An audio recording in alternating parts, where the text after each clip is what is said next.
Dado que el señor decano tiene otras obligaciones académicas ineludibles, pues me corresponde a mí, en su nombre, presentar este acto del intelectual y su memoria, hecho que para mí es de muy grato, en este caso particularmente dada la persona que va a ser objeto de la entrevista. Yo solamente quisiera decir que una vez más nos reunimos aquí para tener la memoria audiovisual de una persona. Son ya 16 años los que esta facultad está llevando a cabo este ciclo del intelectual y su memoria, y presentar a don Julio Valdeón algo superfluo por completo, dada su, yo diría en primer lugar, su enorme humanidad, un hombre comprometido por completo con la historia, con la enseñanza de la historia, con la investigación de la historia y con el mundo en el que vive, diría yo. Ya los que tuvimos la fortuna de escucharlo ayer en su magnífica, él decía, charla, conferencias, reflexión que nos hizo sobre la historia, tuvimos oportunidad una vez más para muchos de volver a aprender de sus sabias palabras, y estoy seguro que la entrevista que se le va a hacer hoy pasará a ser una de las entrevistas, una más de las entrevistas importantes que conserva el fondo de esta facultad y que estará a disposición de todo el personal universitario y no universitario, para que sepa lo que es la dedicación de un hombre a la enseñanza, a la investigación, y yo diría que al compromiso con la vida. Nada más. Muchas gracias.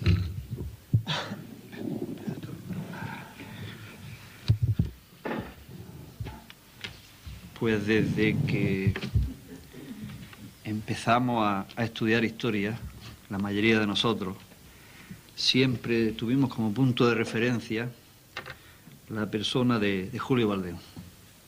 Yo tuve la suerte de conocerlo personalmente en el año 72, cuando estaba a punto de terminar mis estudios, y he de decir que lo que conocía intelectualmente de él se acrecentó personalmente al poder tener una charla larga con él y poder establecer un primer contacto que después ha sido muy fructífero para mí, y yo creo que en general para todos los compañeros del departamento, y esto es raro a veces en la vida universitaria, si ha habido siempre un punto de unanimidad en nuestro departamento, en nuestra área de historia medieval, ha sido la consideración de Julio Valdeón como uno de los más importantes medievalistas en el panorama científico español.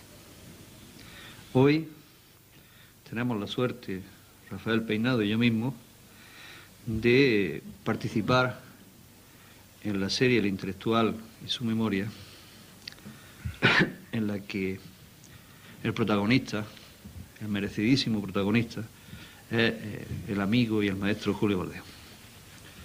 Hemos dividido, o vamos a dividir en 3 grandes bloques la entrevista que la vamos a realizar, bloques de desarrollo cronológico, lógicamente. El primero se refiere a los recuerdos de su infancia y juventud. Él es un hombre que nace, como aparece en los libros, creo que se puede decir sin mayor problema, en 1936, pero no el 18 de julio, como han propalado por ahí algunas personas interesadas, sino un poco más tarde, como dice él. Nace en Olmedo, cerca de Valladolid, y muy joven se traslada, bueno, muy pequeño se traslada a Valladolid, en donde ha desarrollado su trayectoria vital principalmente. Aunque, como tendremos ocasión de ver, su peregrinar al que la Universidad Española nos tenía acostumbrados antes, ahora ya no, porque ahora ya somos funcionarios todos de una universidad, pues lo trajo incluso a tierra andaluza, donde dejó una huella que yo creo que es una huella imborrable y que queda testimonio de todo tipo, entre otros la revista Historia, Instituciones, Documentos de la Universidad de Sevilla, del Departamento de Historia Medieval. Pero independientemente de su trayectoria profesional, que se desarrolla fundamentalmente en el tránsito de la universidad franquista a la nueva universidad, Julio Valdeón es sobre todo un historiador en el sentido más noble del término. Yo siempre pensé que ser historiador era una cosa noble, pero parece que en los últimos tiempos no lo es tanto, o la gente no quiere que lo sea tanto. Y él ha elaborado sobre los temas de reflexión histórica.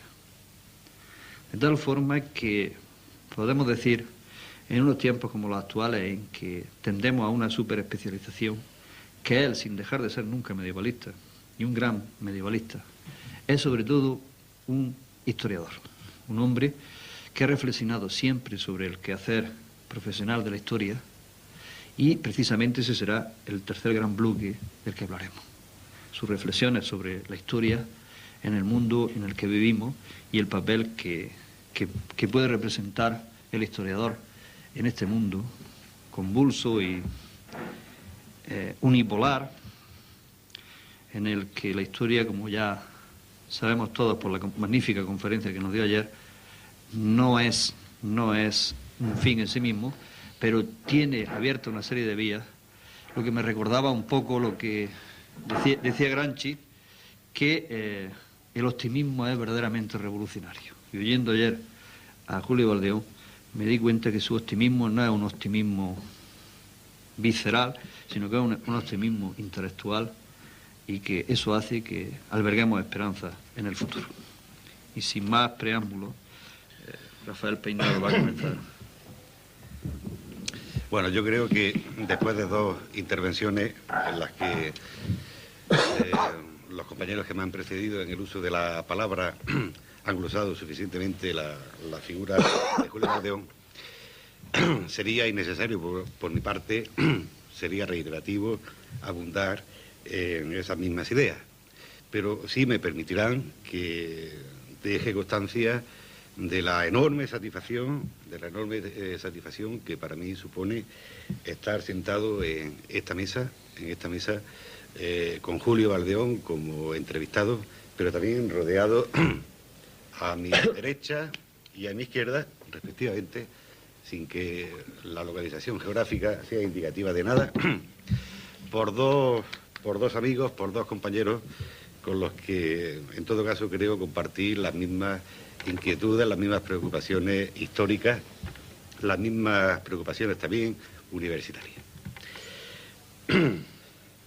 La primera parte de la entrevista, siguiendo un poco el modelo de este ciclo, se refiere a los recuerdos de la infancia y de la juventud. Son unos recuerdos, yo creo que en gran parte, pues trágicos. Trágicos porque Julio nace en julio, hemos dicho, y su padre muere o es asesinado en el mes de diciembre. Fusilado. Fusilado. Bueno.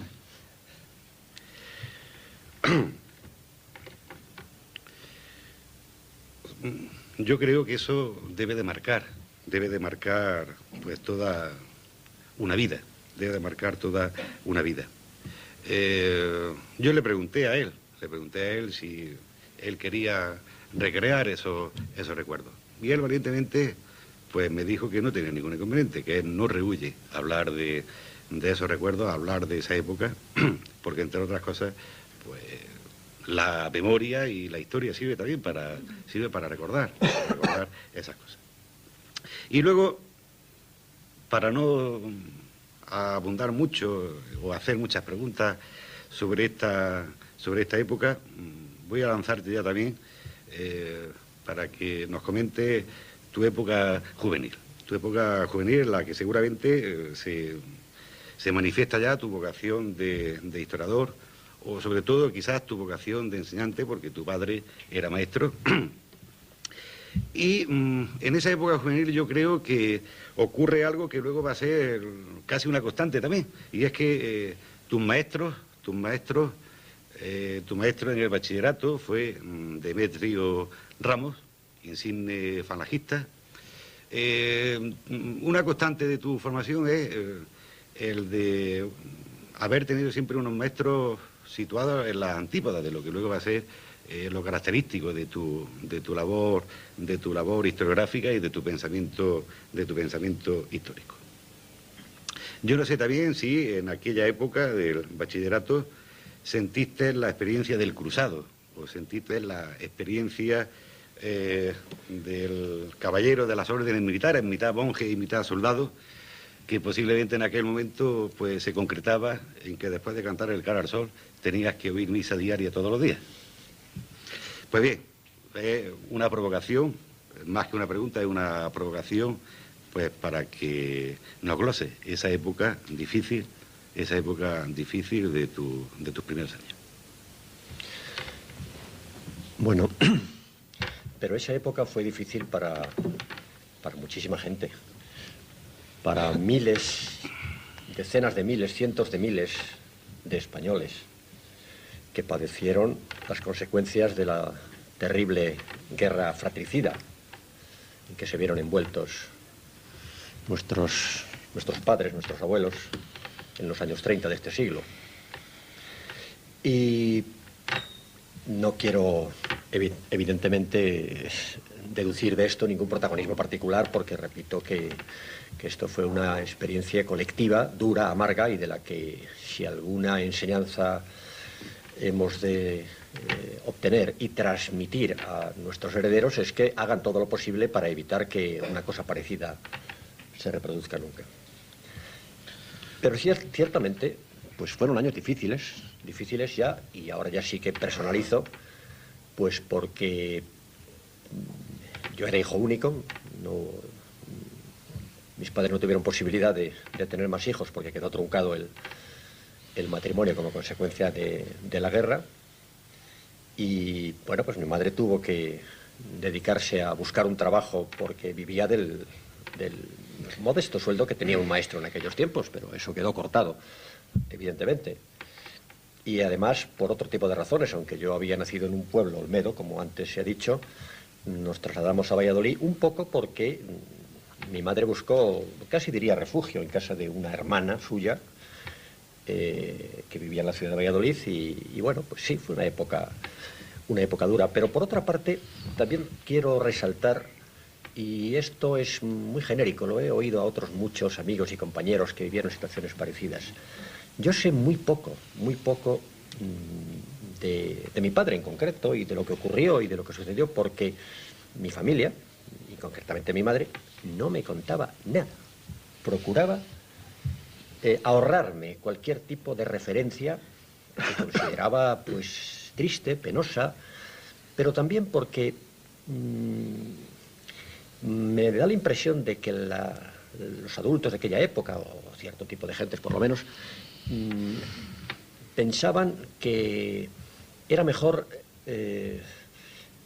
desviar de la preocupación política al ciudadano, porque la política había traído malas consecuencias. Esa es un poco la reflexión que sacaban. Y en definitiva, pues lo mejor era ocultarlo, no hablar de ello. Claro, uno es niño y como niño pues juega, tiene sus amigos, independientemente de las tragedias objetivas que viva o no, porque uno es un ser que subjetiviza las cosas. Y cuando pasa el tiempo es cuando ya empieza uno a reflexionar y a contrastar el que mientras determinados sectores que habían sufrido también tragedias en su familia podían, en muchos casos, airear que habían sido víctimas de la barbarie roja, claro, la otra parte de España, pues esto tenía que callarlo, hasta tal punto que este sí que es un recuerdo que enlazo con esa experiencia trágica de la guerra, que mis amigos, incluso mis mejores amigos, ya cuando era ya un joven de 12, 13, 15 años, si me preguntaban, ¿tú no tienes padre? No. ¿Y qué le pasó? No, murió en la guerra. Yo nunca contaba exactamente lo que había ocurrido, jamás. Esa idea de ocultarlo la transmitía yo también a los demás, pues porque parecía que estábamos manchados, ¿no? Entonces, bueno, no sé si... No quiero insistir más en estas cosas, pero Sí. No, después ya, pues te comentaba eso, la época del bachillerato es la época en la que se te despierta de alguna forma la vocación, más que nada como enseñante. Sí, eso tengo que... Claro, y esa época ya de la que uno ya va tomando mayor conciencia de la realidad, ¿no? Y luego después, yo comentaba ese espíritu, esa vivencia casi de caballero de orden militar, ¿no? De rezar, de cantar el cara al sol, de oír la misa. ¿Eso cómo se recibe en esos momentos en los que naturalmente tu madre dice que te evitaba esa información, pero supongo que sería también una cosa que te impactaría, ¿no? Lo que ocurre... El hecho de tener que bueno, pues pasar por realizar unos símbolos que habían sido en esos casos unos símbolos pues trágicos para ti y para tu familia. Y luego, sobre todo, quisiera que me comentaras también un poco eso, la figura de Demetrio Ramos. ¿En qué sentido te puede influir la influencia de este señor? Ya. Bueno, pues después de los estudios primarios, a pesar de las dificultades objetivas y materiales de la familia, pues quizá un poco por la tradición de que mi padre era un docente, al fin y al cabo, de nivel primario, pero un docente, y como quiera que parece que no se me daban mal los estudios, pues me inscribieron como alumno de bachillerato, en principio con la idea de que hiciera hasta cuarto y luego estudiara magisterio, un poco para continuar la senda de magisterio. Y me matriculé en un instituto de enseñanza media, el Zorrilla de Valladolid. Y desde el tercer curso de aquel bachillerato, en que Demetrio Ramos fue nombrado director del centro, fue este director el que implantó un modelo que era muy frecuente en los años finales de los 40 y principios de los 50 en bastantes centros de España, pues de que antes de entrar a clase se izaba bandera, y se izaba bandera formando los alumnos y, bueno, entonando cánticos patrióticos de aquel tipo. Y en el caso, además, de este instituto, incluso a continuación de aquel acto entrábamos a oír misa. La verdad es que yo no tengo muy bien perfilado cuál es la impresión que en aquel momento me producía. Yo sé que ahora puedo decir lo que quiera, pero eso pasa como con las memorias que se escriben cuando han transcurrido muchos años, y el que cuenta tal cosa de sus memorias de 50 años atrás probablemente no está diciendo lo que de verdad. Y yo confieso que no tengo muy claro esa idea. En todo caso, sí debo afirmar que quizá me molestaba más lo de izar bandera y cantar el carasol. Lo de la misa no. La misa no, porque eran elementos contradictorios, pero no iban en la misma línea. No iban en la misma línea porque mi familia pues tenía en su cabecera de la cama una virgen del pueblo de la Soterraña, por ejemplo. O sea que estos elementos no eran contradictorios con los políticos. No creo que hubiera una ruptura total entre lo político o una conexión tan precisa entre lo uno y lo otro. Y incluso en algún momento yo recuerdo que algún vecino, alguna vecina les decía a mi padre: este niño sería un magnífico jesuita, ¿por qué no le encaminan en esa dirección? Yo creo que sería estupendo. Y a mí no me sentaba mal. Hasta tengo una anécdota de que allá por los 7 u 8 años me llevaron a cortar el pelo y yo entonces pues era religioso y a una hora determinada yo en mi propia casa hacía unas ofrendas a San José, y como se acercaba la hora y no me llegaba el turno, pues yo me escapé de la barbería para ir a casa a cumplir con mi obligación. O sea que los religiosos no me preocupaba. Lo otro quizá más, pero bueno, uno levantaba el brazo y no cantaba nada, no decía nada. Se dejaba llevar por el ambiente. Pero aquel director de instituto, que era evidentemente un hombre, había sido ya falangista desde antes de la guerra, y ocupaba cargos, era concejal del ayuntamiento, y bueno, luego fue delegado de Información y Turismo en Barcelona durante varios años, en los tiempos de Arias Salgado. Era el catedrático de Geografía e Historia y me dio clase algunos años, otros años me dieron clase a otras profesoras que estaban en su departamento.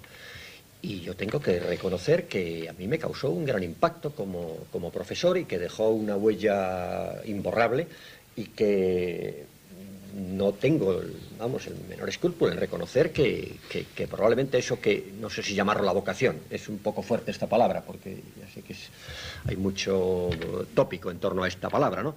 Pero que de alguna manera, pues un poco por que uno ha vivido en la familia de la idea de la docencia, de los antepasados, y a lo mejor otras circunstancias personales. Lo cierto es que a mí estaba convencido que me gustaba ser profesor, que quería ser profesor. Y como uno de los mejores profesores que yo tuve fue Demetrio Ramos, pues profesor de historia, ya está. Están encajadas las dos piezas. Sí, voy a ser profesor, pero ser profesor de historia. Y la verdad es que, repito, aunque pueda parecer contradictorio, Demetrio Ramos fue mi maestro. Y bueno, y diría además que es verdad que el tipo de historia que enseñaba está un poco en la línea de eso que Raimundo Cuesta, un catedrático de historia que ha publicado recientemente un par de libros sobre el desarrollo de la disciplina de la historia en España, que fue su tesis doctoral y que es el Grupo Cronos de Salamanca, dice que los institutos de enseñanza media de aquellos años se caracterizaban porque había historia sin pedagogía. Bueno, quiere decir que trataban de reproducir un poco el modelo universitario en los centros docentes. Clases muy solemnes, muy aparatosas, en la que la mayor parte del tiempo lo ocupaba el profesor, en la que no había intercambio con los alumnos, apenas... Bueno, eso en parte era así, era un profesor un poco retórico quizá, y grandilocuente puede parecer, pero era claro, era sencillo, sabía captar y marcaba líneas de actuación en los oyentes, y junto a eso pues se preocupaba por llevarnos a visitar los museos de la ciudad. Proyectaba diapositivas, eran unas diapositivas muy malas, en blanco y negro, por supuesto, pero bueno, era un paso adelante.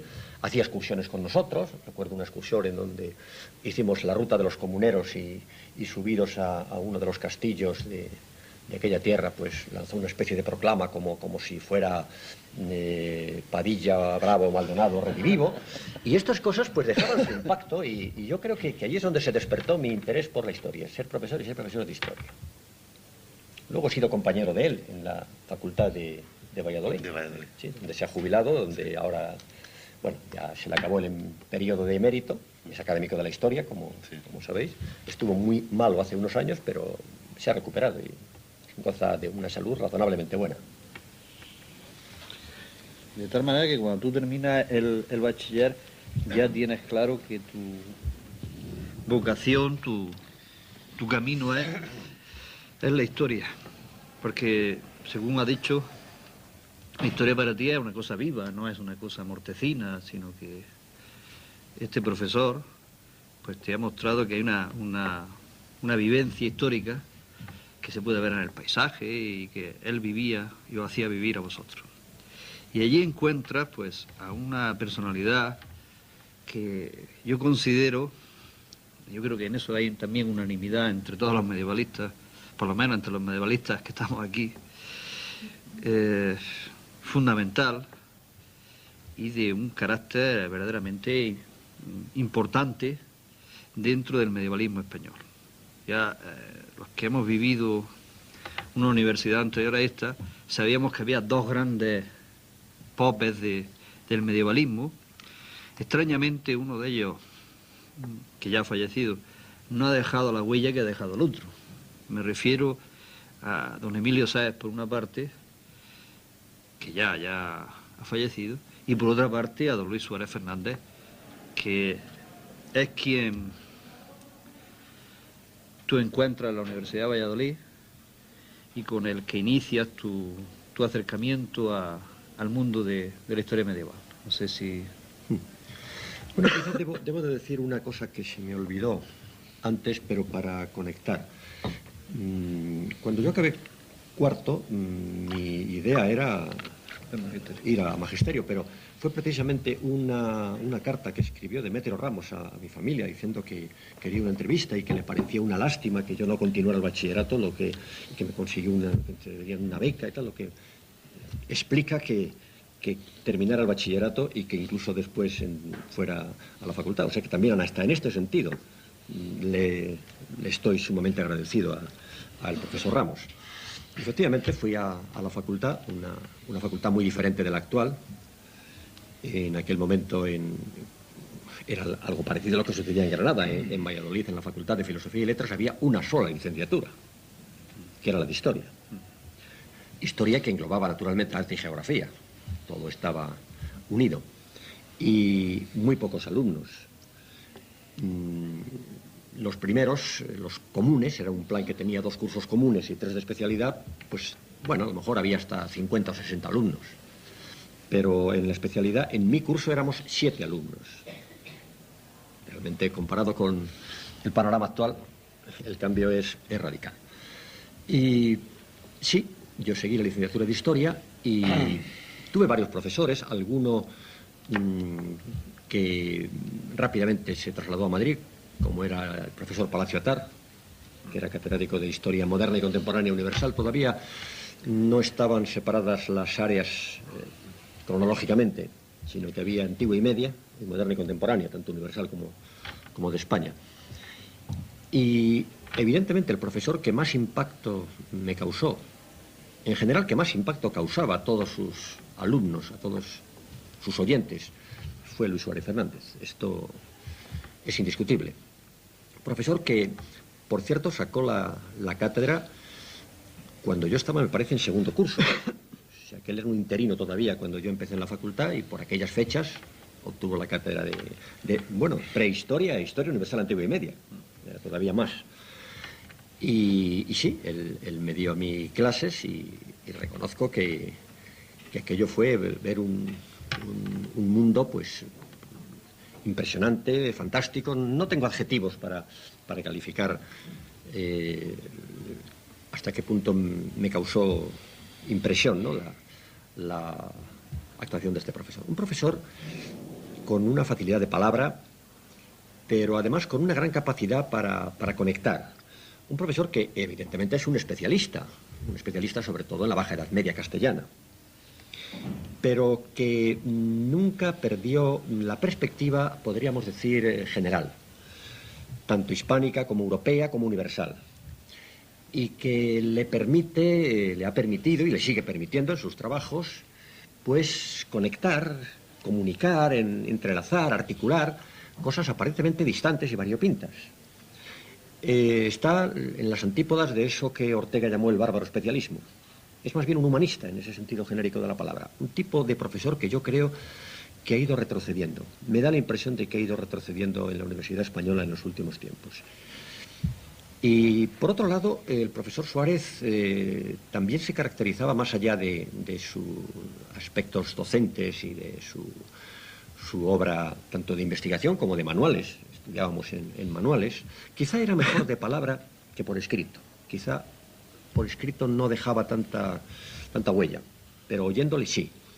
Además de esto, digo, desde el punto de vista humano, hay una faceta que en aquellos años era característica de Suárez y que yo creo que sigue siéndolo, a pesar de que algunas de sus últimas orientaciones puedan dar la impresión contraria. Era un liberal. Liberal en el buen sentido de la palabra, no lo quiero decir en el sentido ideológico, en el sentido económico, no. En el mejor sentido de la palabra. En el sentido de respetar a los demás, de no intentar imponer nunca sus puntos de vista, de ser muy afable, muy condescendiente, de no inmiscuirse en la vida privada de nadie. Yo creo que era una persona muy liberal. Y es más, incluso se ha llegado a escribir por parte de alguien que fue, bueno, no compañero del mismo curso, pero de un curso inferior o superior al suyo, pero en una época en que había tan pocos alumnos, todos nos conocíamos y se conocían en la facultad. Lo ha escrito Valentín Vázquez de Prada, que Luis Suárez, que había hecho los comunes en Oviedo, y en Oviedo no había en aquellos tiempos licenciatura de Historia, pero él había tenido un profesor de Historia que le influyó bastante, que era don Juan Uría Riu, y que pasó a Valladolid para estudiar la licenciatura de Historia, y allí se quedó, y allí hizo toda su carrera de ayudante, de interino, de catedrático, fue decano, fue rector, etc. Pues cuando llegó a Valladolid, y su padre había sido represaliado también por los nacionales, se decía que era masón, pues dice Vázquez de Prada, lo ha escrito en un homenaje que le dedicó el periódico El Comercio de Gijón, Dice, por las cosas que hablaba, que decía, y además venía de Asturias, creíamos que era un rojo. Bueno, esto es una broma, una botada. Pero, por otro lado, yo recuerdo que con motivo de una visita a Estados Unidos de los decanos de las facultades de letras, invitados por no sé qué institución norteamericana hace años, hoy sería muy difícil porque hay tantas facultades de letras que arruinaría al erario de aquel país, ¿no? Al retornar de aquel viaje, a los alumnos, esos 7 alumnos de la clase, nos dijo que nos iba a poner un día diapositivas que había hecho de su viaje y estaba realmente entusiasmado porque su viaje coincidió con vísperas de unas elecciones presidenciales norteamericanas, en octubre, y estaba entusiasmado por las imágenes que nos proyectaba de mítines, de esto es lo que se necesita, y no como en nuestro país, donde no hay elecciones, donde era un defensor del sistema democrático parlamentario, del sistema electoral, y lo contrastaba con lo que no había en este país. Esto yo soy testigo y por lo tanto doy fe de ello. Las directrices que después haya podido tomar son responsabilidad suya, pero esto no es contradictorio con este dato. Pero sobre todo como historiador, repito, que nos causó una huella tremenda. De todas formas, mi propósito en aquellos momentos era que cuando acabara la carrera de Historia, lo que yo debía hacer era preparar unas oposiciones a cátedras de instituto, que era la salida casi universal para los licenciados de aquellos años, que era lo que habían hecho pues Valentín Vázquez de Prada, por citar un caso conocido, Felipe Ruiz, que luego han sido catedráticos de universidad conocidos, y tantos otros. Por supuesto, don Antonio Domínguez Ortiz, catedrático de instituto. Era una salida muy apetecible, difícil, pero que estaba en el horizonte de los licenciados. Y como en esos mis propósitos o mis aspiraciones o mi vocación de enseñante y de enseñante de historia, pues lo lógico era hacer esas oposiciones. Pero al acabar la carrera fue el propio Luis Suárez el que me animó a que hiciera de momento una tesina, una memoria de licenciatura. Y bueno, preparé una memoria muy rápida, una cosa muy elemental, pero fundamentalmente al acabar la carrera yo me dediqué a preparar oposiciones de institutos, aunque en teoría el propio Luis Suárez me había indicado un tema de tesis, pero lo tuve abandonado durante un par de años mientras me encerré para preparar aquellas duras oposiciones. Con esto no quiero contrastar con los sistemas actuales de concurso, tienen otras características, pero evidentemente aquellas eran duras porque se tenían que desarrollar sobre un programa que recibían los concursantes 20 días antes de empezar la oposición. Un programa de 150 o 180 temas. Con anterioridad uno sabía que el temario pues constaría de cuestiones de geografía, de historia del arte, pero dentro de ese mundo cósmico de estas disciplinas, el tribunal podía salir por cualquier lado. Bueno, no sé si me he ido de... No, me parece bien.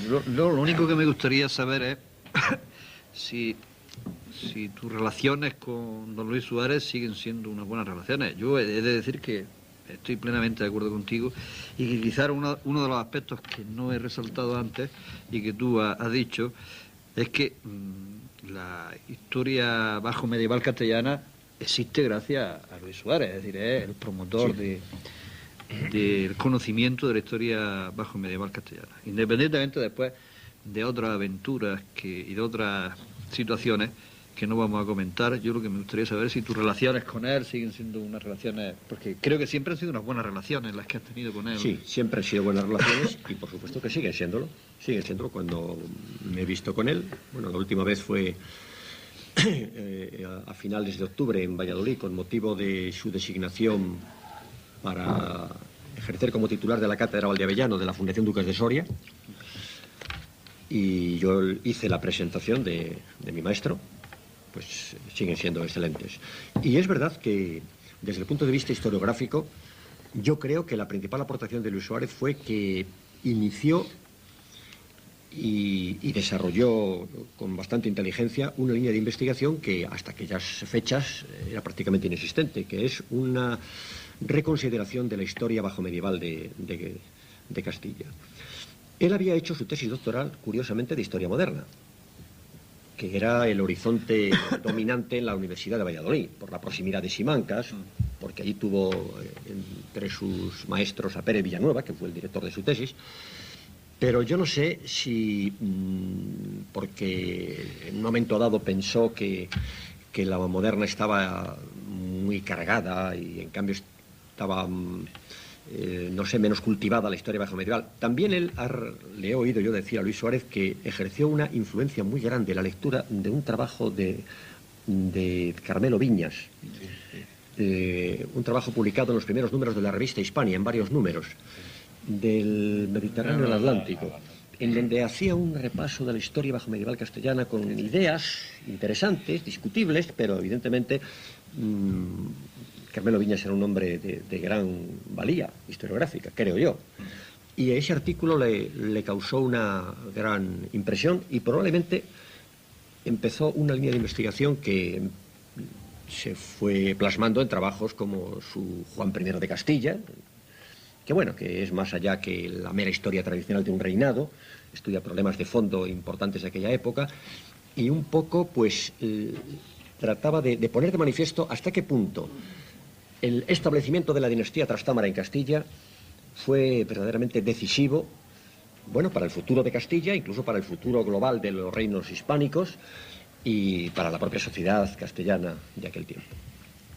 Sí, yo creo que la figura de Suárez Fernández es una figura respetada por todos los medievalistas, yo creo. Y incluso es tan respetada, vaya, yo a Luis Suárez lo sigo leyendo, lo sigo citando. Es tan respetada que incluso a veces nos buscamos, o yo me busco, coartadas para defender algunas de sus posiciones, como por ejemplo su protagonismo a favor de la canonización o de la beatificación de la reina Isabel la Católica, ¿no? Pensando que, claro, que la santidad, como todos los conceptos, pues son relativos y están históricamente determinados, ¿no? Y claro, que una señora, una reina que expulsa y mata moros, que expulsa a los judíos, debe de ser santa necesariamente, ¿no?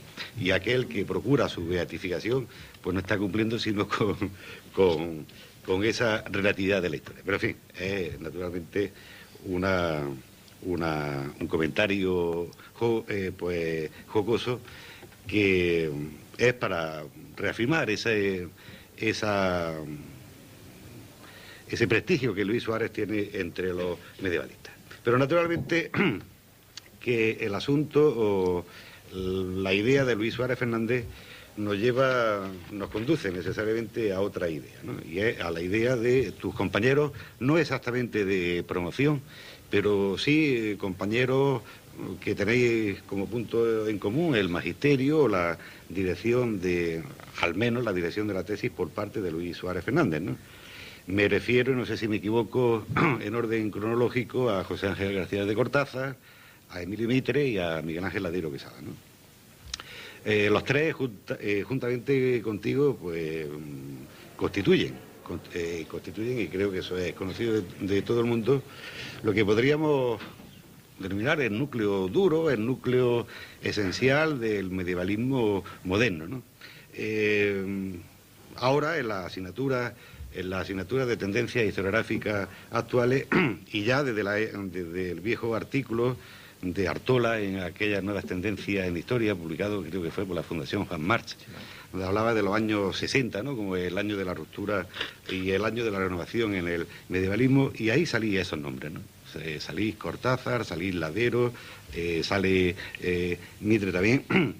Hay una conciencia, al menos desde fuera, una conciencia de grupo, de generación comprometida en la renovación del medievalismo. Y entonces la pregunta que yo te hago, ¿existía realmente entre vosotros esa conciencia? Esa conciencia, primero, de grupo, de generación, entre comillas. ¿Existía también la conciencia de que vuestros trabajos pretendían innovar, pretendían renovar? Un poco también en la dirección que ha apuntado de que Luis Suárez Fernández contribuyó mucho o que pensó en la necesidad de renovar los estudios de la baja edad media española, ¿no? Y actualmente puede existir también esa conciencia de haber sido el grupo decisivo en la renovación del medievalismo español. Me parece difícil contestar positivamente a esa pregunta. Yo creo que no había tal conciencia. Eso se puede ver desde fuera y se le llama el Grupo de Valladolid, ¿no? O Sí, la Escuela de sí, Valladolid, mejor dicho. Pero para empezar, sí, somos gentes que nos formamos bajo la dirección de Suárez en un periodo de tiempo no muy lejano entre sí, pero no somos del mismo curso. Cortázar era 2 cursos posterior al mío, Mitre me parece que 4 y Ladero 5, son un poquito más jóvenes, yo soy el más viejo del grupo, dicho entre paréntesis. Y no, yo creo que fueron circunstancias en este sentido, no sé si casuales, pero coincidimos todos deslumbrados por el magisterio de Luis Suárez, estas personas en encarrinarnos por hacer trabajos que él nos dirigía, tesis doctorales, y bueno, por otro lado, creo que también hay que señalar otras 2 cosas que son muy importantes. Una específica también de la persona de quien estamos hablando. Aparte de sus clases de historia fundamentalmente medieval universal, también fue muy importante el que con Luis Suárez comenzó en la Facultad de Letras de Valladolid. Él fue el primer profesor que lo impartió una asignatura que se llamaba Teoría de la Historia. Yo fui alumno de la primera promoción que cursó Teoría de la Historia. Y Teoría de la Historia es una asignatura que a mí me parece que debía figurar en los planes de estudio. Debía figurar. Porque, no sé, quizás de esto vamos a hablar después, ¿verdad? Pero una perspectiva global de cómo desde el Heródoto hasta nuestros días se ha ido viendo la historia es conveniente. A mí me parece que es muy útil. Y evidentemente esta asignatura fue muy útil. Y otra circunstancia, en este caso, ajena tanto ¿Él publicó algo, perdona, publicó algo luego en Real? Ha publicado algún libro, las grandes interpretaciones de la historia. Sí. El primero en Moretón, sí. Pero aparte de esto, es que en los años 60, en general, en España, se estaba produciendo eso que tantas veces se ha repetido, que lo dice Fontana, la normalización académica de la historia. Al margen de lo que uno escuchaba en clase, las circunstancias personales, las orientaciones que uno tenía, el atractivo por esto o aquel tipo de lectura, pues hace que los que estábamos terminando la carrera o que acabábamos de terminar en los principios de los 60, empezábamos a entrar en contacto con esas nuevas corrientes historiográficas que había en Europa y que en los 40 y 50 pues prácticamente estaban ocultas en España, se ignoraba todo de ellas, no había ni comunicación ni intercambio de publicaciones, de revistas, pero ya después de los 50 y los 60 esto se normaliza. Y claro, en ese contexto pues también, repito, fue muy importante el que pues participamos de esas corrientes de renovación. No sé si respondo a tu pregunta, pero creo que son aspectos a tener en cuenta.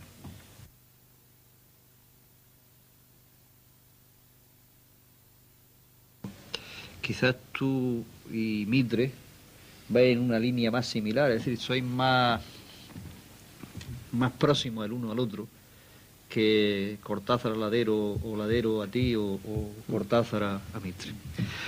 Y en ese sentido, tu tesis, como posteriormente la de Mitre, entronca perfectamente con lo que es la idea de Luis Suárez y va más allá, me parece a mí también, ¿no? Que es, tú haces tu tesis doctoral sobre Enrique II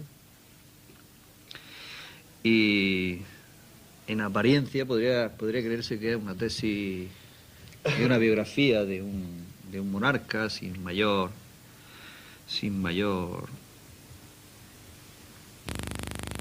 aspiración.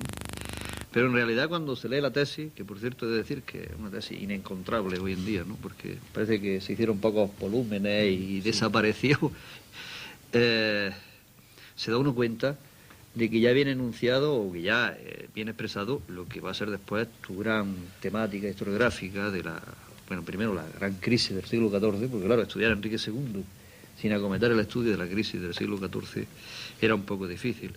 Y bueno, viene enunciado todo lo que es la conflictividad social y toda la problemática que posteriormente desarrolla. De alguna manera eso es así porque coincide la línea abierta con Luis Suárez con las nuevas aportaciones que están llegando a la Universidad Española. Yo creo que Luis Suárez, quizás sin proponérselo, pero transmitía una imagen de eso que un poco utópicamente llamamos a veces la historia total. ¿Qué quiero decir con ello? Quiero decir que, evidentemente, en la historia, ya lo señalaba ayer en la conferencia, en mi opinión, no pueden faltar ciertas señas de identidad como la cronología y los acontecimientos. Pero la historia no se puede limitar a cronología y acontecimientos descontextualizados.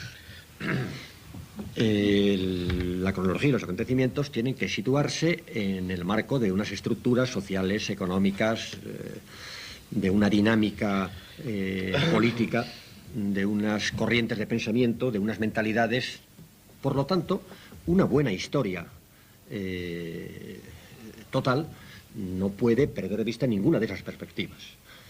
Y un poco en ese sentido, cuando él a mí me indica que haga una tesis sobre Enrique II, pues yo entiendo, claro, que en principio parece que es contar los acontecimientos que casi al hilo de la crónica que Lope de Ayala nos ha dejado de este monarca, pues protagonizó el personaje. Una historia tradicional en la línea del historicismo más decimonónico que uno puede imaginarse. Pero, claro, al conectar eso con lo que en los principios de los 60 y en ese contexto de la normalización académica de la historia era la influencia directamente, por ejemplo, de la escuela de los Anal, hace que yo mismo me pregunte, bueno, pero esto que aquí ocurre, ¿cómo se puede entender si uno no tiene en cuenta lo que en el fondo de aquella sociedad está ocurriendo? Evidentemente que esto plantea problemas.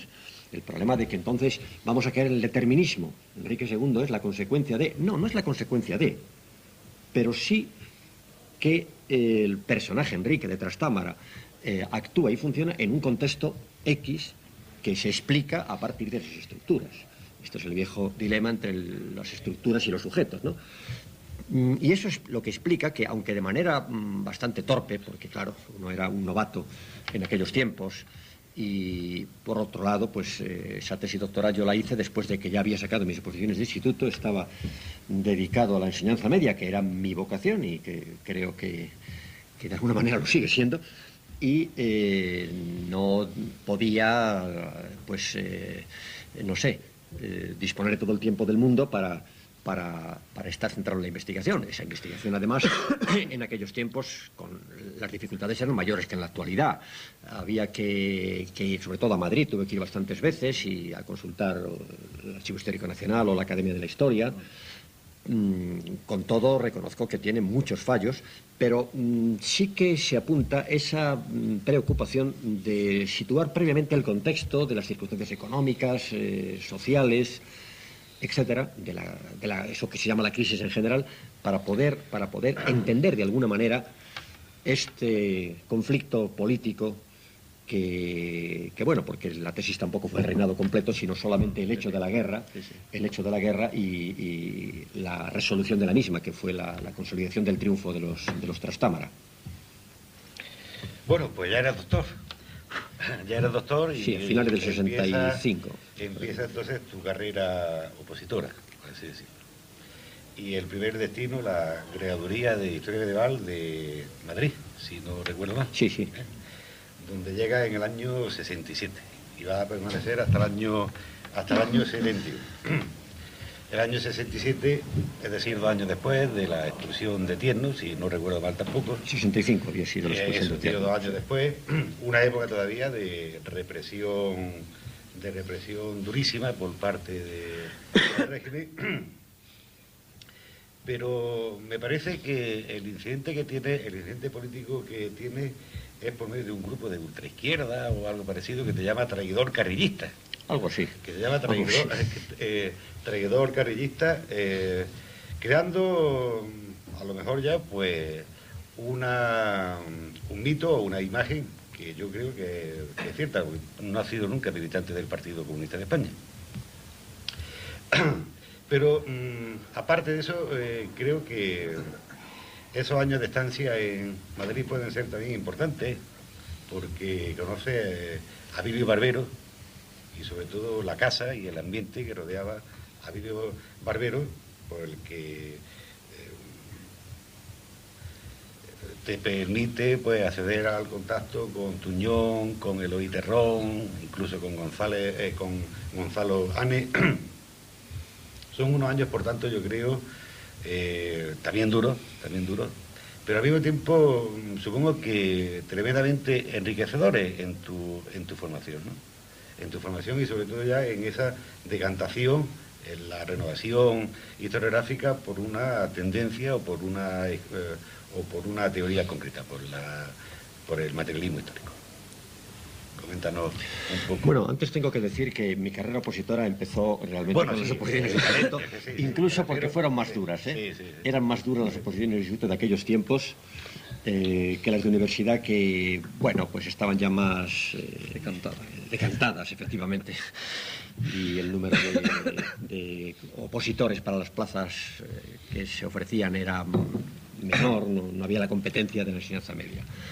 Pero es verdad que un poco traicionando esa aspiración de ser profesor de historia de jóvenes, de secundaria, entre comillas, traicionando, pues el hecho de concluir mi tesis doctoral y ganar aquellas oposiciones de agregado junto con Miquel Gualcamarena, que luego vino aquí a la Universidad de Granada, me permitió en 1967 pedir la excedencia en la enseñanza media y trasladarme a la Universidad de Madrid, la Universidad Central se llamaba entonces, luego Complutense, ¿no?, donde estuve 4 años. Fueron 4 años muy importantes desde todos los puntos de vista. Claro que fueron años duros, tensos, y particularmente en algunas universidades, la de Madrid o también la de Barcelona. Fue víctima de varios cierres de los centros, estados de excepción, bueno, una época que sin duda la conocéis muy bien por la historia reciente de España. Y es verdad que hasta en un momento dado, finales del 70, pues un grupito no eran alumnos míos, eran alumnos de otros centros, entró un día en clase e intentó protagonizar un hecho para el cual habían ya redactado unas octavillas que repartieron, diciendo que iban a pintarme de gris, que era el color de los lacayos. Y llevaban un cubo con pintura y alguien hizo una pregunta y entonces la pregunta que hacía un alumno en un momento dado era la seña para que otros que estaban distribuidos se acercaran hacia la mesa a tratar de pintarme de gris, pero hubo una reacción de buena parte de los alumnos, huyeron, la policía los cogió, en fin, hubo un juicio ante el Tribunal de Orden Público después y una carta de uno de los participantes en aquel hecho explicándome o tratando de pedir disculpas y de decir que las acciones de ese grupo ellos mismos ignoraban quién se las dictaba, que hasta podía ser que fuera la misma policía, llegaba a decir en la carta, la tengo, la puedo mostrar, no es invento mío. Bueno, estas cosas que ocurrían en aquellos tiempos. Pero eso es una anécdota. Lo importante es que es verdad que la Universidad de Madrid era para mí una experiencia nueva. Esto era posible en aquellos tiempos en que no estaba tan presente esa endogamia universitaria actual. Pero tenía su ventaja porque uno se enriquecía con experiencias de otros núcleos de población, de otras ciudades, de otros contextos. Y claro, Madrid era un lugar de una vivacidad política en aquel tiempo espectacular. Claro, todo eso conectaba con los propios cambios que en el interior de uno se iban produciendo. Pues la toma de una conciencia política que inevitablemente se decantaba en una línea pues de apoyo a una salida democrática al sistema político imperante en España, que a la vez esto conectaba con una herencia familiar, pero no era determinante. Entre la gente que en ese momento estaba a favor de la salida democrática, había muchos que también tenían víctimas en su familia, pero del otro bando, y viceversa, de manera que yo creo que en esto no vamos a caer en determinismo. Pero es verdad que uno en aquellos años empezó a tomar conciencia un poco de la situación política y a decantarse por posturas, en principio democráticas, e incluso yo diría que algo más, democráticas y transformadoras de la sociedad, por posturas que avanzaran en esa línea todo lo utópica que se quiera, pero de construir una sociedad de gente libre, pero también de iguales, de aproximar las terribles diferencias sociales que en el mundo existen. Una línea, vamos a llamarla socialista utópica si se quiere, pero que no acabe que sea un horizonte que para muchos era una esperanza del futuro y algo por lo que luchar.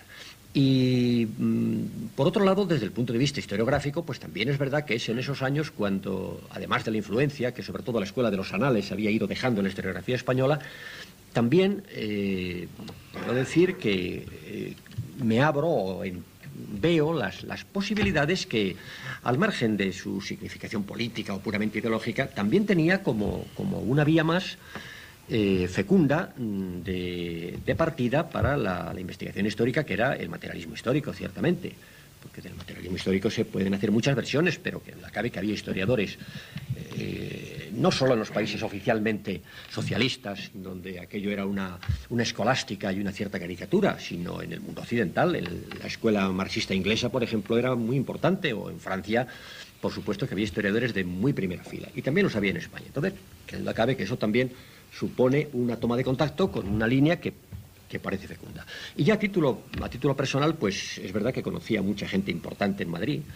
Bueno, allí lo había tratado antes en Valladolid y es una persona excepcional desde mi punto de vista. Por ejemplo, Emilio Lledó, que no es un historiador, pero que es un intelectual como la copa de un pino, valga la expresión, y fue a través de él como conocí a Abilio y a Marcelo, que ya eran inseparables y que ya investigaban los dos en una línea común.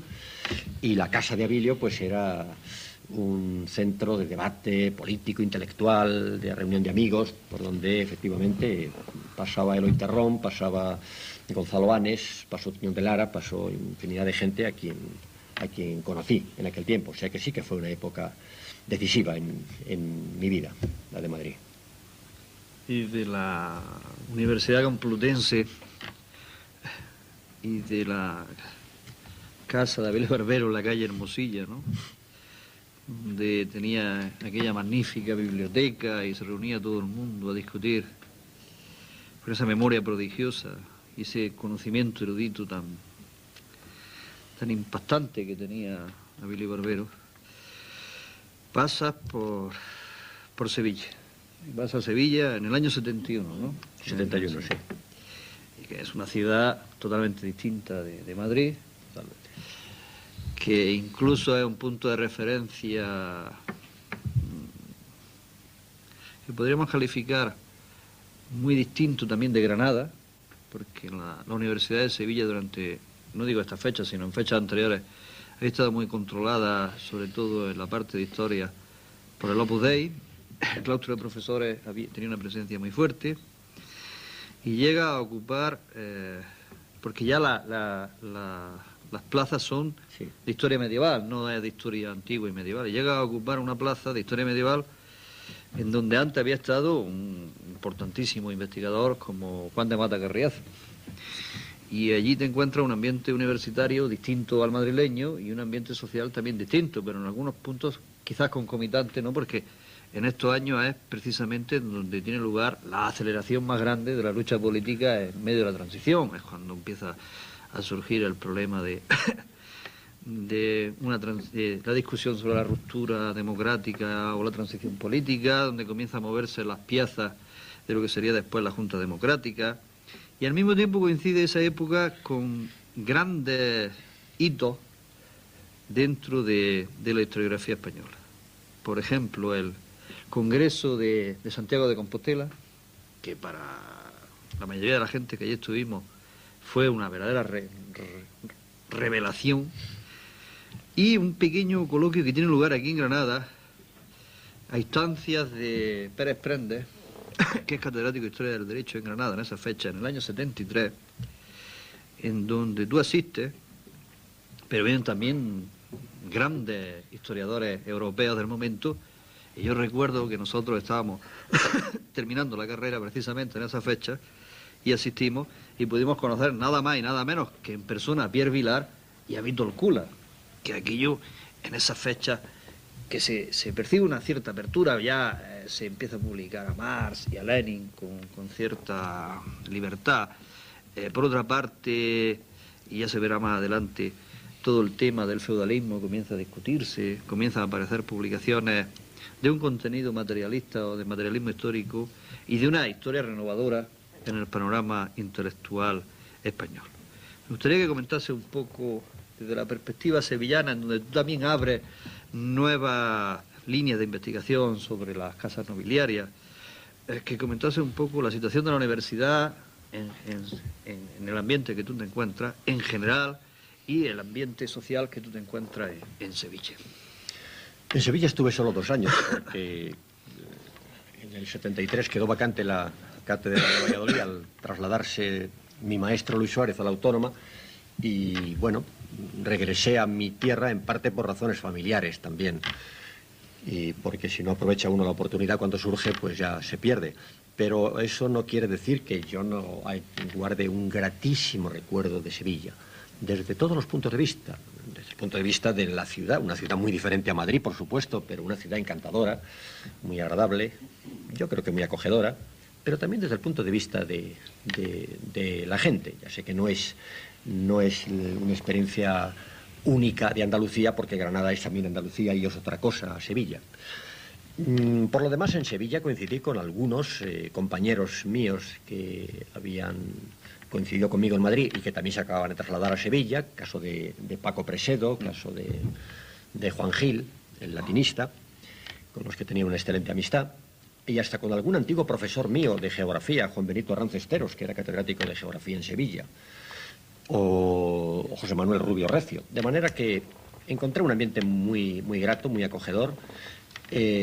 Por lo demás, es cierto que aquellos años 71-73 se agudizaba la tensión política en España, la apertura democrática parecía inevitable, aunque no se supiera en qué momento, dependía de cómo evolucionara la situación. Y bueno, y luego por otro lado también entre la gente joven, pues incluso ajena a la propia Facultad de Letras, hice muy buena amistad con 2 compañeros de Derecho, muy activos en aquellos años, que estaban preparando sus tesis doctorales, que eran Javier Pérez Royo y Bartolomé Clavero. Recuerdo que por aquellas fechas me entregó Bartolomé Clavero el manuscrito, el texto mecanografiado de lo que luego fue su tesis doctoral sobre el mayorazgo, y yo asistí a la lectura de su tesis doctoral, en cuyo tribunal presidió nada más y nada menos que don Ramón Carande. No. Por cierto, no puedo tampoco, por menos, de recordar que en Sevilla hice amistad con Ramón Carande, que es una personalidad única, excepcional, de la vida española, intelectual de este siglo. De Ramón Carande solo tengo pues que decir maravillas en todos los aspectos: acogedor, su casa de Álvarez Quintero, en fin, un hombre excepcional y una memoria viva de su larga existencia. Estuvo a punto de cumplir los 100 años. Bueno, y bueno, también en el propio departamento, evidentemente muy diferente a Madrid, una cosa más reducida, más pequeña. Hubo gente con la que he mantenido siempre una excelente relación: Manolo González, Antonio Collantes, Emilio Cabrera, que luego pasó a la Cátedra de Córdoba. Y entre los jóvenes que acababan de terminar la carrera, pues es verdad que se inició en aquellos años, 2 años en que yo estuve, el contacto con las fuentes documentales del archivo de la Casa de Medinaceli. Tanto Conchita Quintanilla como Fernando Mazo presentaron sus memorias de licenciatura, que yo se las dirigí en aquellos años, y que fueron el punto de partida de sus posteriores tesis doctorales, que todos conocen muy bien. También se iniciaron unas gestiones mucho más difíciles, que al final fructificaron, pero ya no estaba yo en Sevilla, para poder acceder al conocimiento de las fuentes del Archivo Ducal de Medina Sidonia. Pero la duquesa estaba en París, estaba exiliada, había que tratar con intermediarios de ella. La cosa era mucho más compleja. Pero bueno, eso respondía a una nueva línea de investigación abierta, que era el estudio pormenorizado de señoríos concretos.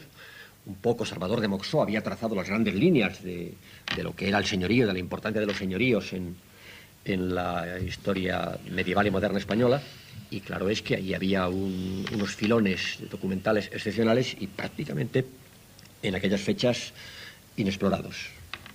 En fin, el recuerdo de Sevilla fue tanto personal como general de la sociedad andaluza y de la ciudad excelente.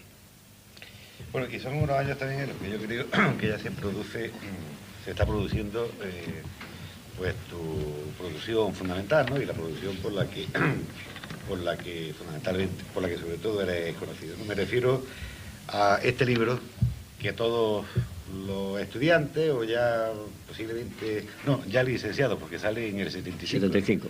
Todos devoramos en aquel momento, ¿no? Y además lo pudimos devorar pues sin tapujos. O sea, lo pudimos comprar en la librería y no en la trastienda de Don Quijote, ¿no, Juan Luis? Esto ya se podía comprar en Don Quijote y no en la trastienda.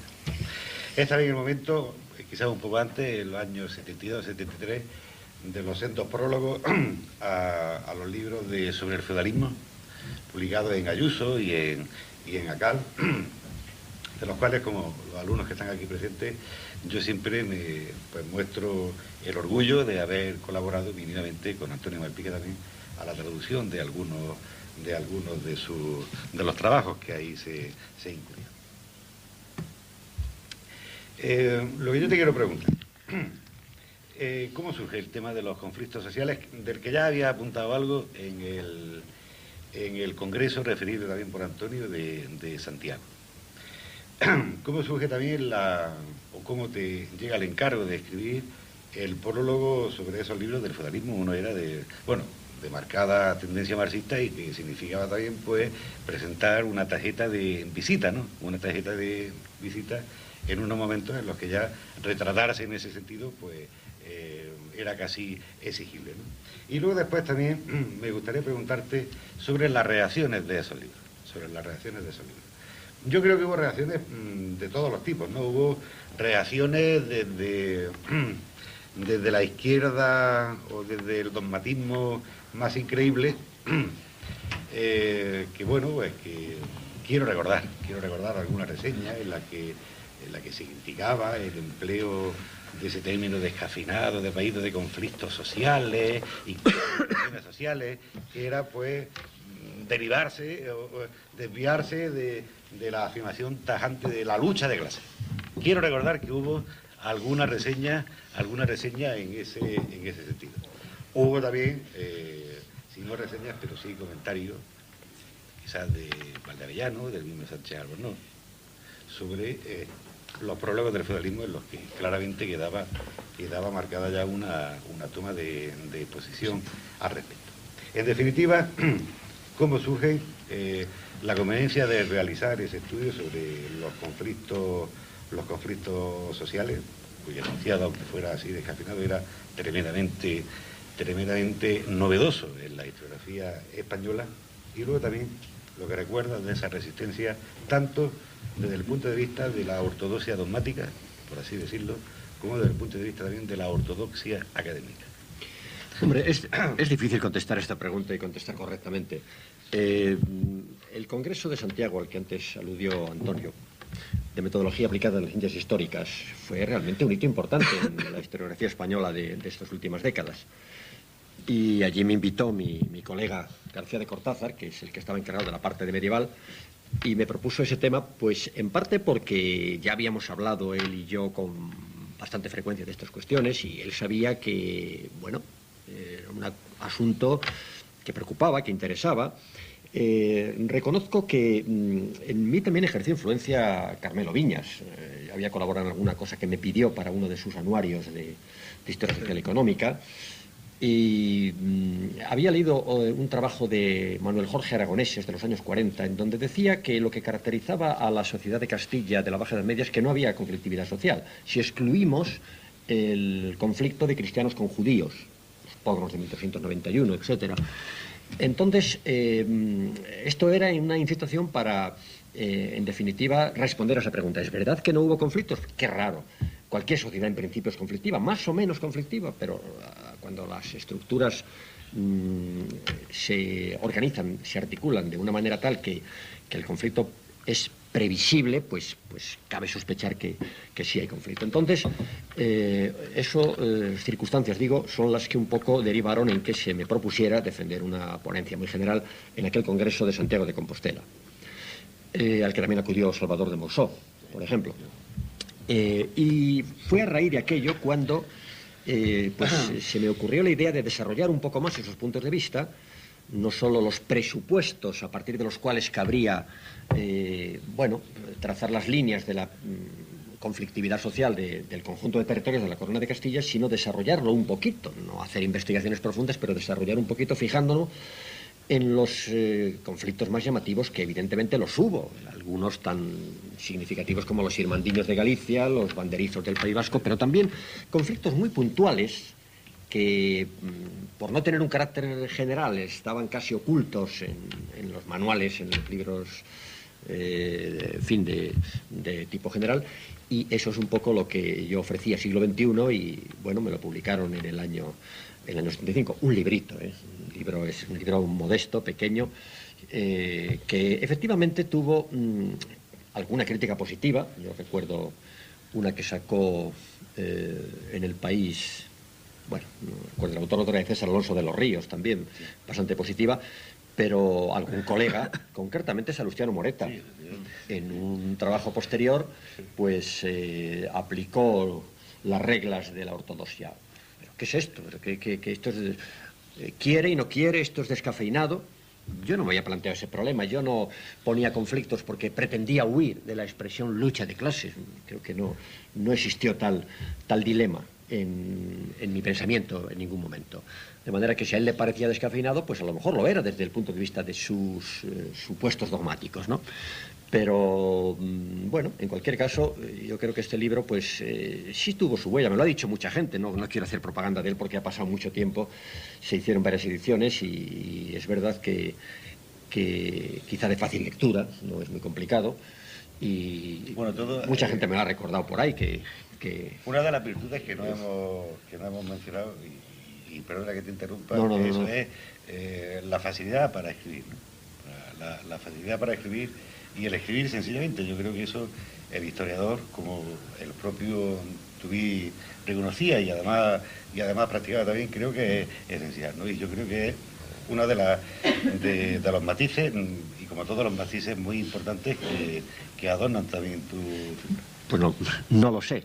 Yo supongo que a lo mejor algo influye en esa preocupación porque lo que escriba, en definitiva, sea poco, mucho, bueno o malo, por lo menos sea claro. Pienso que algo debe influir mi etapa anterior de docente en secundaria, donde uno se da cuenta de que lo que al final importa no es solo lo que digas, sino que lo que digas te lo entiendan, ¿no? Es posible que eso sea un rasgo que está presente. Me atrevería a decir también que esa facilidad literaria es genética. Puesto que tu hijo es novelista. Yo no quiero entrar en esa cuestión, eso es un asunto muy delicado y no entiendo nada del papel de los genes y demás. Pero te lo digo esto porque hay bastantes casos de gentes dedicadas a la enseñanza media o en una parte de su vida a la enseñanza media que en general se caracterizan por la claridad expositiva. Pienso en don Antonio, ¿verdad? Pienso en Manuel de Terán, un geógrafo, ¿no?, que durante bastante tiempo fue profesor de instituto, y que a lo mejor eso es un rasgo que permanece. Bueno, y quizá hablamos del otro asunto. Me has preguntado lo del feudalismo. Sí, ¿Qué duda cabe que ya en los años 60 pues uno empieza a acceder a publicaciones donde se habla de las transiciones de un modo de producción a otro? Claro, es la literatura que empezaba a difundirse en aquellos años.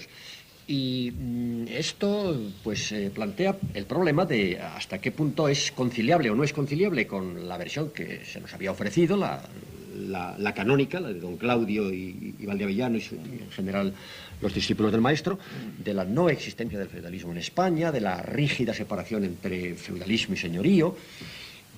Pero esto no es solo preocupación que podía proceder de un determinado sector de historiadores, digamos, abiertos o simpatizantes de determinadas corrientes interpretativas.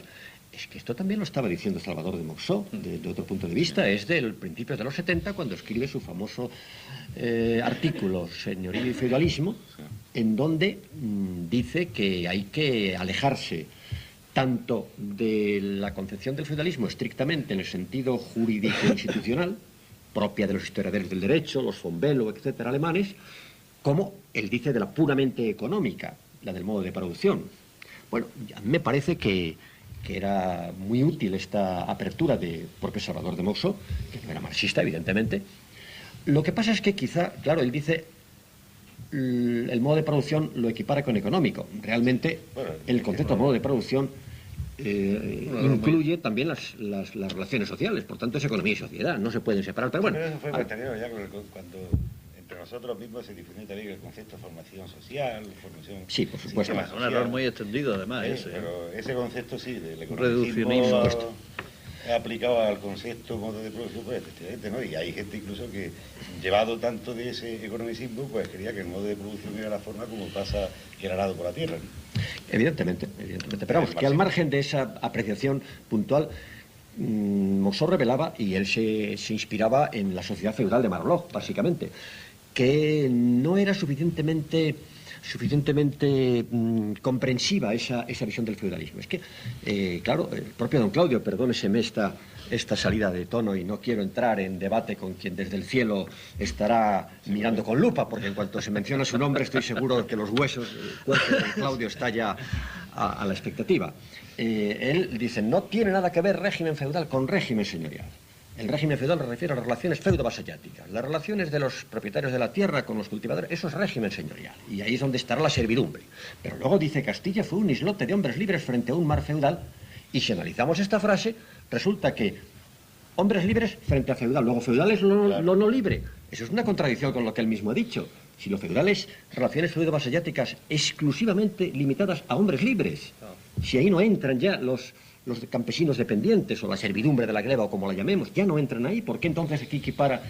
Claro, es que, aunque técnicamente se pudieran distanciar, están tan imbricadas, están tan unidos y han estado tan unidos en la conciencia colectiva, que eso explica que a finales del 18, cuando en la Revolución Francesa se constituyó una comisión para acabar con los derechos feudales, se suprimen los derechos señoriales y se dice claramente que aunque estrictamente esto no es feudal, pero está tan relacionado que no se puede separar, y eso es lo que entiendo, que esa vía de no marcar un límite rígido entre estas dos esferas, sino procurar ver en las relaciones tanto políticas como económicas en un mismo plano, que es lo que dicen Abilio Barbero y Marcelo Vigil, pues era bastante fecundo y prácticamente es un poco lo que hoy se ha generalizado, digamos. Claro, pero es que también eran ganas de fastidiar, ¿no? Porque todavía por aquellos años, quizás un poco antes, estaba de moda el eslogan de España es diferente, ¿no? Claro, España es diferente porque no hay conflictos sociales, España es diferente porque no hay feudalismo. Y vienes tú y dices, sí hay conflictos sociales y sí hay feudalismo. Pero bueno, ahora, dentro de que ya estamos en Europa, la verdad es que esto ya, aquí ya encaja más. Ahora ya no hay problemas. Ahora ya sí que somos europeos. España va bien. Aparte de eso, claro. Bueno, pues entonces tú estás situado ahora mismo como profesor en Valladolid. Allí impartes tu enseñanza. Hay un grupo muy animoso dentro de Valladolid que trabaja contigo y que sigue más o menos las líneas de investigación que tú has ido marcando. Es un punto de referencia inexcusable para el medievalismo. Y hay algo que quizás no hemos dicho, pero que yendo a Valladolid, como es el caso nuestro, que normalmente acudimos siempre a Valladolid para ir al archivo de Simancas, no hemos podido percatar. Y es que además de ser un profesor muy querido por tus alumnos, eres un ciudadano muy querido por tus convecinos y muy conocido además. Sí. Es decir, gente muy modesta. Yo me acuerdo un acomodador de cine me ha hablado de que tú habías dado un meeting allí, o una conferencia, perdón por la palabra meeting, porque en realidad era una conferencia sobre lo que significaba Castilla-León, y has participado mucho en la vida cultural y en la vida actividad y en la actividad de Valladolid, porque dirige una editorial Ámbito, de la que conseguiste hacerme socio, y en la que siempre me representa en las reuniones que hay, porque siempre te envío la autorización para que me representes. Es decir, eres un hombre que no estás aislado en tu torre de marfil de la universidad, que no estás pendiente de las intrigas que han sido el mal general de la Universidad Española. Eres un hombre de amplio horizonte, y eso nos lleva a plantear el último tema de de esta entrevista, que es un tema un poco más comprometido, pero que conociéndote bien, pues no hay ningún problema en poder preguntártelo. Además, lo has hecho público no solamente en la conferencia que diste el día anterior, sino también incluso en algún programa de televisión en donde has intervenido hablando de estas cuestiones. Yo me voy a referir concretamente al papel que tiene la historia hoy en la vida universitaria. Es decir, de aquellas promociones en donde con un optimismo juvenil y desbordante considerábamos que la historia era la liberación del hombre, hemos pasado a un concepto de la historia muy difuso y bueno, y de alguna manera, como dice algún amigo, el pensamiento único nos ha apartado de la verdadera historia, del conocimiento verdadero de la historia. A mí me gustaría que hiciera una valoración general de una experiencia ya larga que tiene en la vida universitaria y de una participación muy directa en ella. ¿Qué es hoy en día la historia para la universidad y qué problemas plantea, sobre todo a partir de estos planes de estudios que estamos padeciendo en los últimos años? Hombre, la verdad es que la pregunta que haces pues es bastante peliaguda. Y yo tengo que reconocer antes de nada que es posible que con los años vaya creciendo el escepticismo. A pesar de que hay que aferrarse al optimismo de la voluntad. Es inexcusable porque si no estamos perdidos. Pero hay que reconocer también que ese optimismo se va un poco debilitando con el tiempo. Y en estos momentos el panorama de la historia en general en la universidad, pues yo creo que pasa por momentos difíciles. En primer lugar, desde el punto de vista, digamos, de su configuración teórica. No nos engañemos, esta situación de, bueno, pluralidad de paradigmas para unos, confusión para otros, tiene sus ventajas, sus inconvenientes, pero hasta que no se asimile suficientemente, sobre todo por las promociones o generaciones que nos formamos en otra época, pues cuesta, exige un tiempo y a lo mejor a veces nos descoloca a todos. Y me parece que eso le está ocurriendo a bastante gente, me parece. Pero hay también un problema, digamos, práctico que no podemos deslindar del teórico. La historia en la universidad no solo es un corpus de doctrinas, de ideas, de pensamiento, de investigaciones, también se plasma en cuerpos, en profesores, en un determinado ámbito de poder.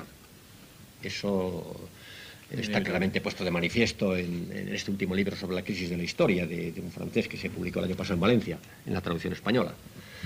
Y en estos momentos, y ahí enlazo con los planes de estudio, las facultades de historia, que son las que tenían más tradición, o los estudios de historia dentro de las facultades de letras en este país, al haber desembocado en licenciaturas genéricas similares a las de la geografía y el arte, y no quiero entrar en competencia con los colegas de geografía y de arte, pero objetivamente esto es así, ha traído una consecuencia negativa, y es que el profesorado de historia está saturado, las posibilidades de abrir nuevos caminos son mínimas, las perspectivas para los jóvenes profesores están prácticamente cerradas. Entonces esto crea un desaliento, porque lo hemos visto todos como año tras año jóvenes que tenían becas, que hacían incluso su tesis doctoral, han terminado por perderse o dedicarse a otros trabajos y no ha podido contar con ellos en la universidad. Y ya digo que esto en parte es una consecuencia de esta situación, porque ¿qué culpa tenía un departamento de historia medieval o de historia moderna de hace 40 años en desarrollarse, en formar buenos profesores, y el hecho de que ahora se le restrinja su actividad docente, que al final es lo que cuenta, el número de horas, hace que sobren esos profesores? Y en cambio la universidad, al abrir nuevas carreras, porque me da la impresión de que en algunos aspectos cada vez se parece más a una escuela de formación profesional, aunque sea muy elevado nivel, yo soy muy crítico con este punto de vista, creo que la universidad fundamentalmente es un centro de formación general, intelectual y científica.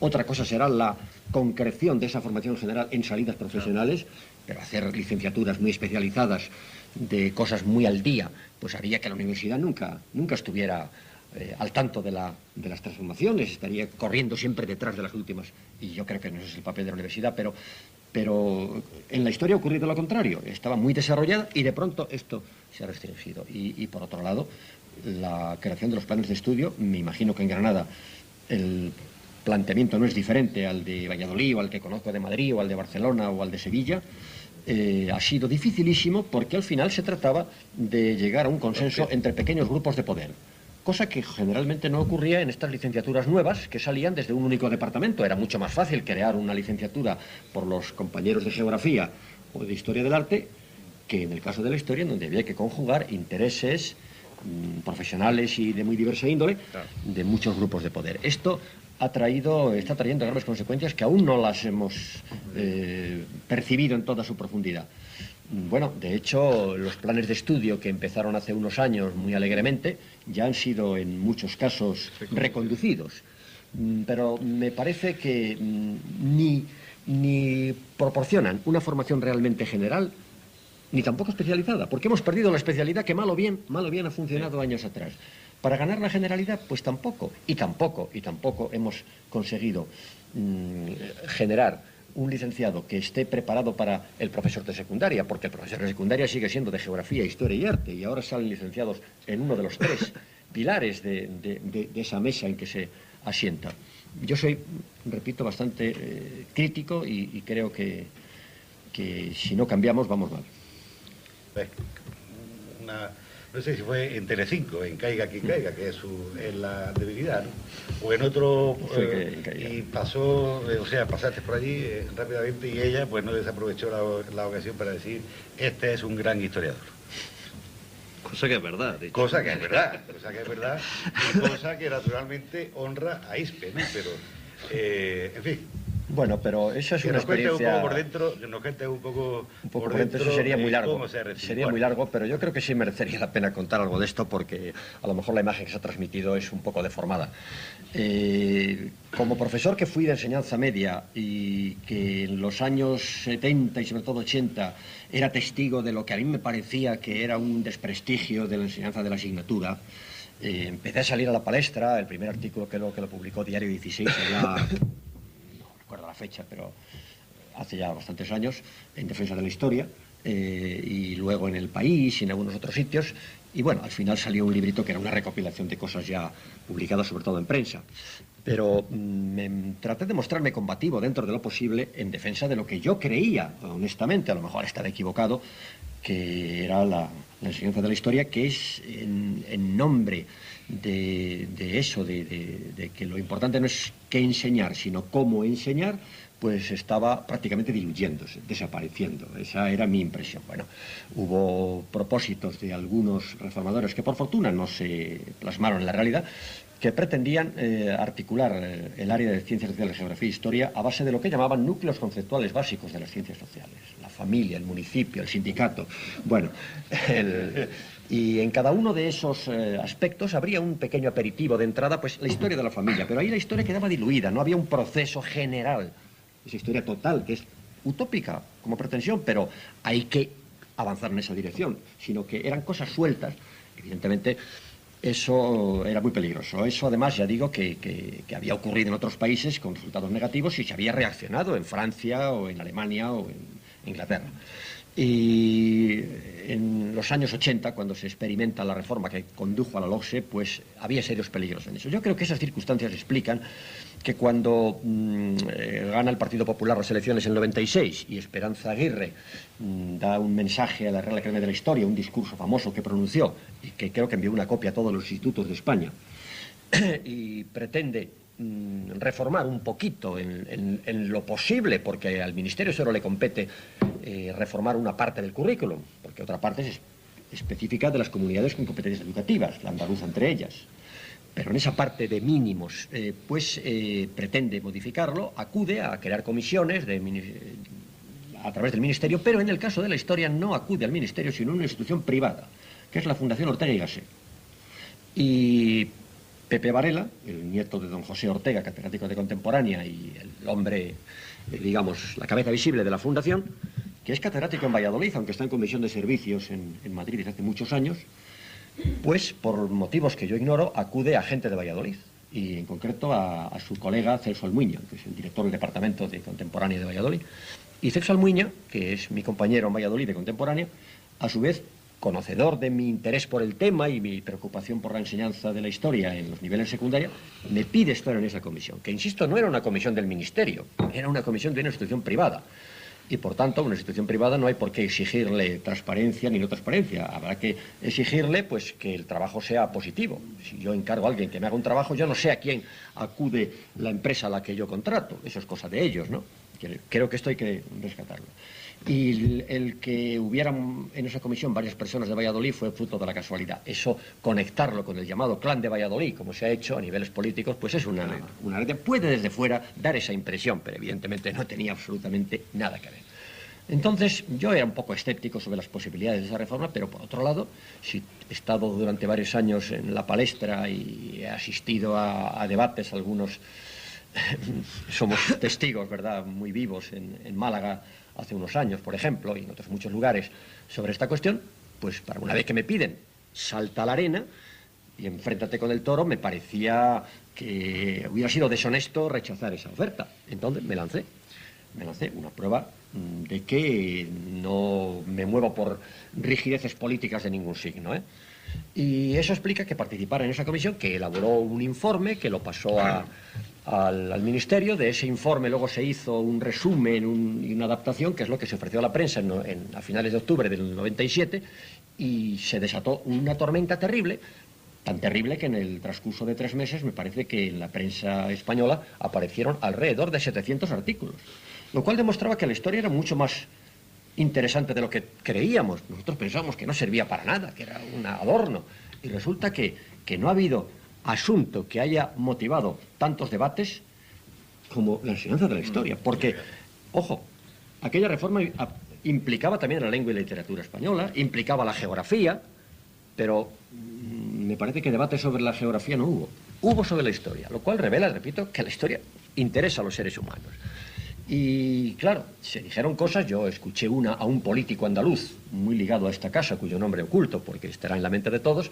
Lo oí en abril del año pasado en una conferencia que dio en Sevilla, inaugurando un ciclo al que me fui invitado, decir que es que en aquel debate lo que se proponía por parte del Ministerio era la defensa de un nacionalismo ultranza, españolista, que dio lugar a la réplica de los nacionalismos periféricos. Evidentemente eso es una burla, una caricatura y, vamos, casi un ultraje personal, porque en modo alguno había tal. Pero además es que se podría demostrar hasta estadísticamente, cuantitativamente, que al margen de posibles errores de aquellos supuestos de reforma de los mínimos de la asignatura, el tanto por ciento específico de Historia de España con respecto al programa general era, en términos porcentuales, menor que en los mínimos de la LOGSE. Lo que sucede es que, como el conjunto aumentaba, daba la impresión de que era mayor, pero no era así. Todo obedecía realmente a una expresión quizá no muy acertada, incluso sacada de contexto y cortada, en donde se hablaba de la necesidad de que los niños conocieran la historia común de España. Pero se decía junto a sus particularidades.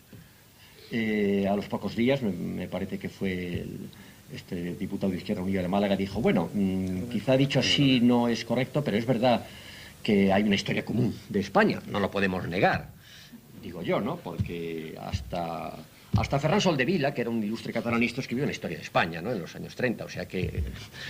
Y eso dio lugar a un debate político en el que algunos quedábamos mal parados, porque se nos había situado en una óptica y ahora nos colocaban en la contraria, y uno sin comerlo ni beberlo.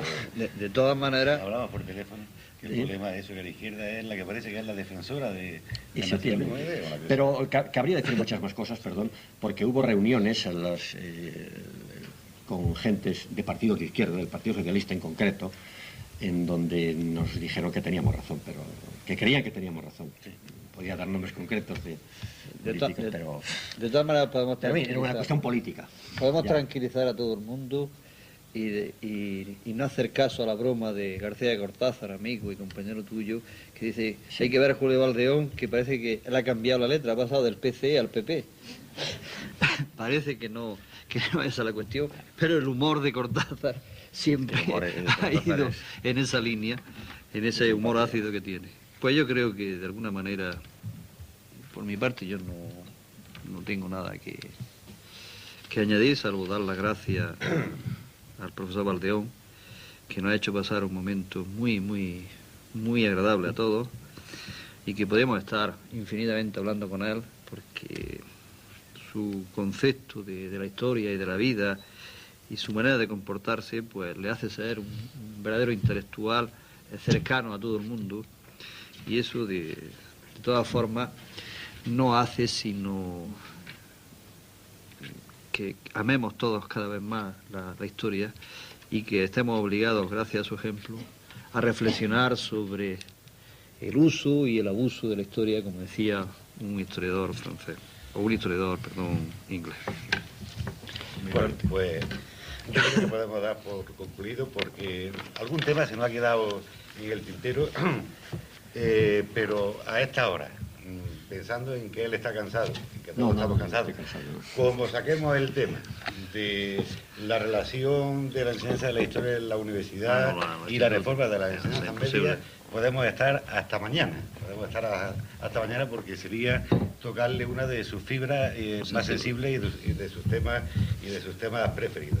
Entonces, como no estamos, aunque haya una cámara de televisión, no tenemos la obligación de no hacer publicidad y tal, pues veo que el último capítulo de este libro, Defensa de la Historia, de Julio Valdeón, publicado en Ámbito, se llama La historia y la reforma de las enseñanzas medias. No es por publicidad, sino una recomendación que yo me permito hacer, que para colmatar la laguna, que ya no nos da tiempo de rellenar, que saben que existe, que está publicado este libro y que lo pueden. Muchas gracias por vuestra presencia. Muchas gracias a vosotros. Además, Ámbito nos reparte... Contará 25 veces la edición. No voy a sacar ni un centavo.